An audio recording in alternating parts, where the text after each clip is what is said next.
it's been quite a while since I've done a PC build, and you guys are probably wondering where I've been. I have been busy with university, and off the back of the last video I did, I felt really bad for recommending that build in the January or February build actually.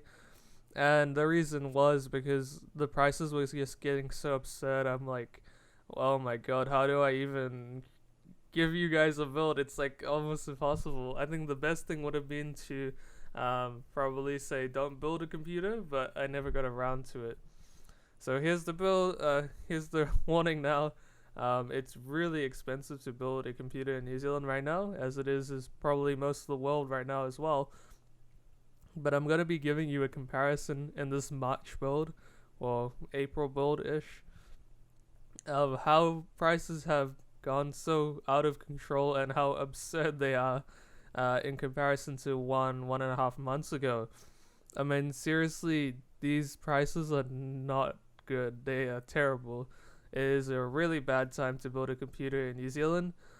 Even the secondhand market is stretched. I honestly, it's really hard to find something bang for the buck that you're going to be able to run games nicely. uh, the modern titles won't be able to be run properly with these specs. Like honestly, at this price level. So I'm gonna be giving you guys like a little breakdown here, and I'm gonna be showing you how absurd these prices are. So let's go and compare from the last build I did, the last budget build. It was an AMD and Intel system. So we'll just compare over here. But first of all, we can start with the CPU. So I mean, honestly, we can just click the price history here and scroll down, and we'll see it's about $148, which is not badly priced for the i3. Definitely not something like at this price and in this market is pretty good. And considering the i5 6400F is also not too badly priced right now, is pretty good. So I'll just see here, price history back to January. So when I made the video, so about here. So it's pretty comparably priced to right now. It's actually cheaper right now by just a little bit, but for the majority of stores, besides PB Tech, it was cheaper back then. But in terms of the CPU for this Intel one, it really hasn't changed too much.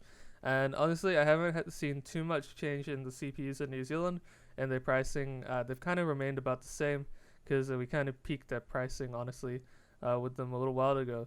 AMD Ryzen is completely overpriced now, and stock is completely non-existent. And yeah, my advice, honestly, I don't know what to say. It's hard for me to say because one part of me wants to say wait for some more stock to come as the world reopens, but I know that will be at least a minimum of another 6 months away, if not more, to a year. And who knows? Even then, it's so volatile right now. I don't know if prices are actually going to fall. Like making a prediction like that is so hard to make. It's just kind of absurd what's going on right now. But that's what it is. You know, I'm holding my money. I sold my RX 580, and I'm waiting for the new graphics cards to drop. But we'll get on to that in a second. But I'm holding my money still, so to wait for something to come to a reasonable price level, because I'm really not keen on paying these absorbent prices. And motherboard, I don't think much has changed. Actually, 125. Sorry, that would be the Intel build.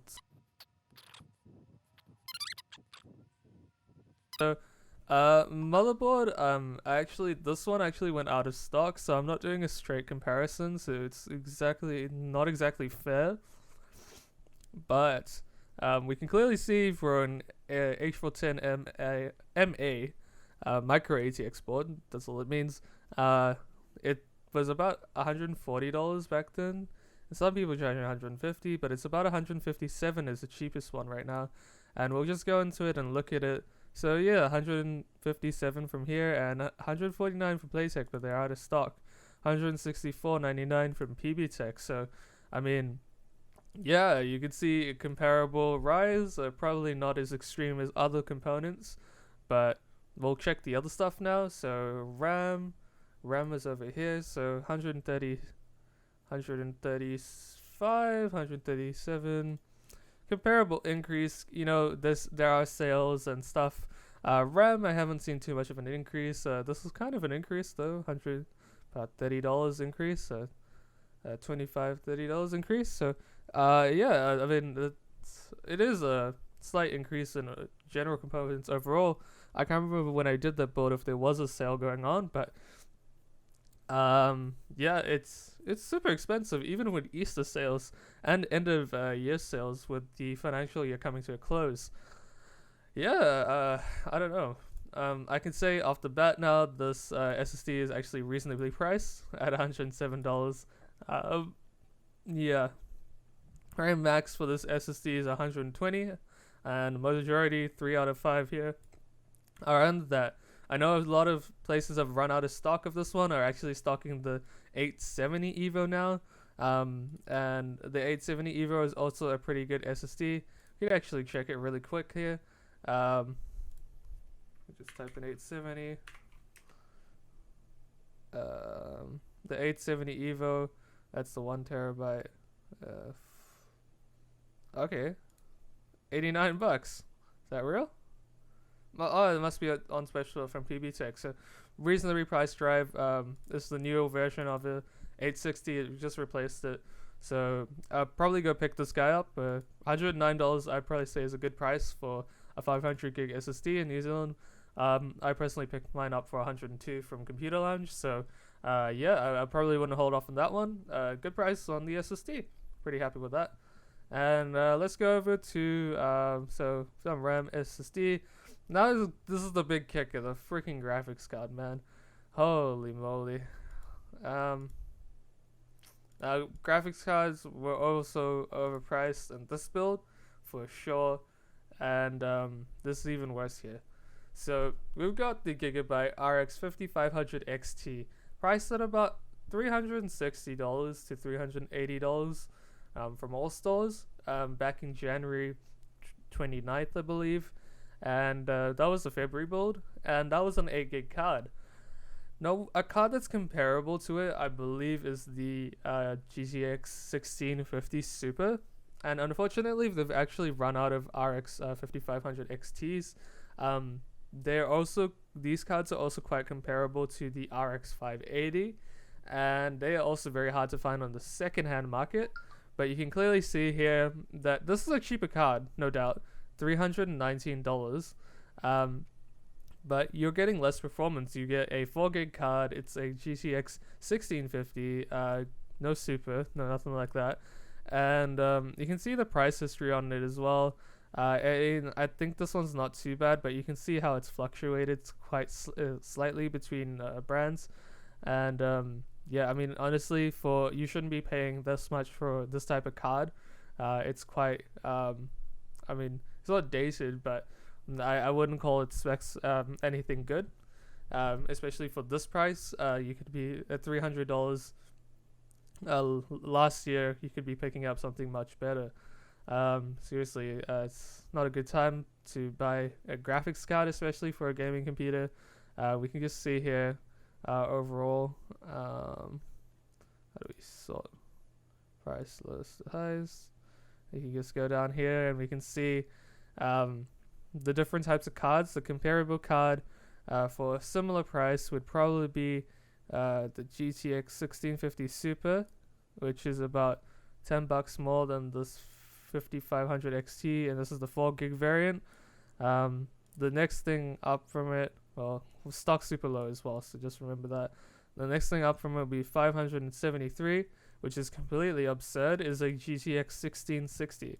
Now, I know for a fact that last year you could get an RX 5600 XT for about the same price. The reason I remember that so specifically is because I built, or helped to build 4 friends' computers, and they all have 5600 XTs in them, and they all paid reasonably good pricing for them.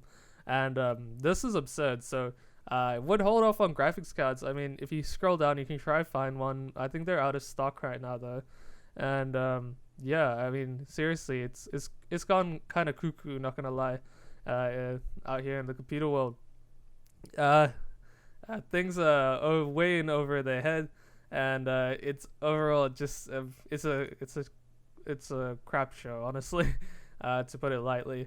And let's go check. Let's say the case. So, but cases haven't changed. Not it's the same. $89. We haven't really seen too much of a shift in case. I probably wouldn't recommend this case. I mean, maybe not. I guess it's got this front panel here, so not too much airflow. But for a budget case, it's not too bad. I believe you get one fan at the back, but no airflow in the front. So it's an okay case. But if you can look around, find one with two fans in the front and some airflow, like a not solid panel here, non-solid panel. It should be a mesh, and you'll get a lot more airflow. And honestly, I'd say bang for your buck in the long run, because you know, that airflow will actually help you quite a bit. And as always recommend something like the Silverstone Strider 650 watt 80 plus gold. And yeah, this is correctly priced at $149 from PC Force. Let's just click on it here, and pretty sure there's 22 people supplying it. So PC Force and First Wave. I also think Computer Lounge had stock. I'm not sure if they do anymore, but for this price, I'd probably say it's a good power supply. I've worked with it in 3 of my friends' computers, and they've all doing pretty well. They were pretty easy to work with as well. So let's go back to the price, the overall price of this computer. So that computer was about $1,154, I believe, for the AMD build. So the Intel build probably would have been about $1,120, I believe. So about the same price you're paying, but you're getting less performance on this build. And the things you're only swapping out is the graphics card mainly. And the graphics card, I mean, it has taken quite a hit in this build compared to the other one you had here. Especially for this price, and if you want to get something more like a better graphics card, you are going to pay a lot more than you would have back then.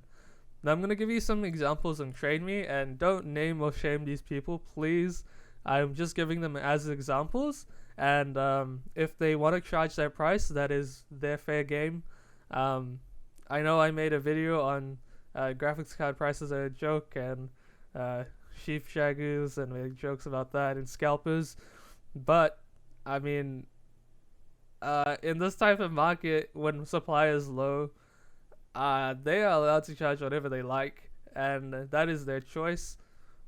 And of course, you could say it's ruining the graphics card market as a whole, sure, but everyone has that opportunity if they have that type of money. I know it's a hot take here, but all power to them. Just remember that if you're buying at that price, you're going to get ripped off. Now let me show you some examples. This is an RX 580. I've sold my RX 580 already. No, I'm going to be honest with you guys. I did sell mine at a profit. I sold mine back in January, so I bought mine for about 220 New Zealand dollars, and I sold mine for about 320, so I made about $100, no depreciation. I bought mine back in December of 2019, so I used it for about a year, but my house flooded last year, so it was practically brand new. I took it out of my computer, actually. It was only used for about, I'd probably say, 9 months. No overclocking done, nothing. It was practically brand new. It's kept in very good condition. Now, let's see what happened. I sold mine for 320, which was market price back then. I didn't think I was scalping. I didn't think I was scalping. I think 320 was a reasonable price for that graphics card, especially at the performance it was giving, and compared to a brand new card. So at the time, supply is low, and that's what happened. I sold mine for 320. But let's see what's happening now. We see this RX 580, 8 gig, comparable to mine, $400. It's reserve met. That means someone's actually bid on it. 355 RX 580, someone's met the reserve. RX 580, 8 gig. This is probably one of the better versions of it, I'm pretty sure. $500. So this is the market we're in, and this is something you have to accept. If you want a non-mined card that's been kept in decent condition, you're gonna have to pay for it. And supply is low. That's what happens. I study economics myself. It's my major, so uh, this is a simple concept, but we study more abstract stuff in economics and apply it to more real world stuff.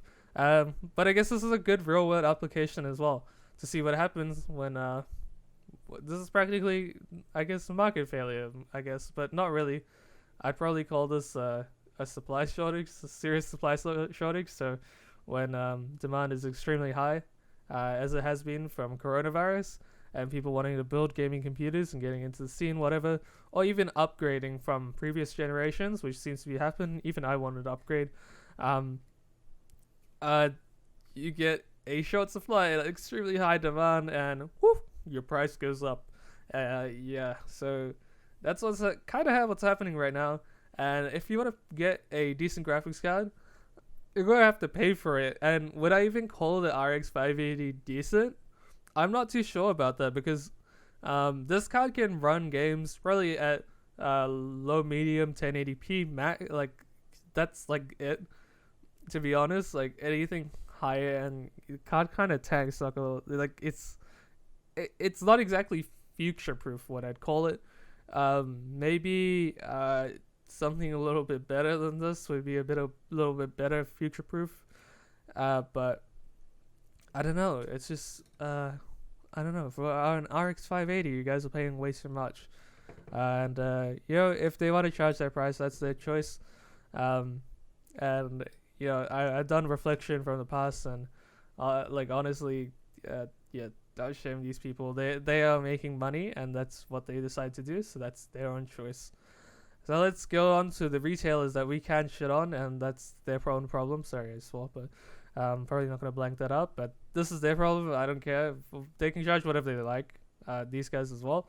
But retailers have a little bit more say and what their margins are. I know they're not getting these graphics cards for cheap, and it's not exactly their fault, and it's kind of the distributors, I'm pretty sure, that are passing these prices down to them, so they have to get their margins, so they have to put these exorbitant prices on. So the RX 2060 just got re-released, I believe, and we have stock again. It's 729 to 749. Now let me give you the example of 749. This is the same graphics card on Price Buy, right? This graphics card, the Asus GeForce RTX Dual Evo OC 6GB. Alright, so we see here an average price of $700 or more, or about more, an average of $735, probably something around there, $740. And let's just click the price history here. So let's see. You see that?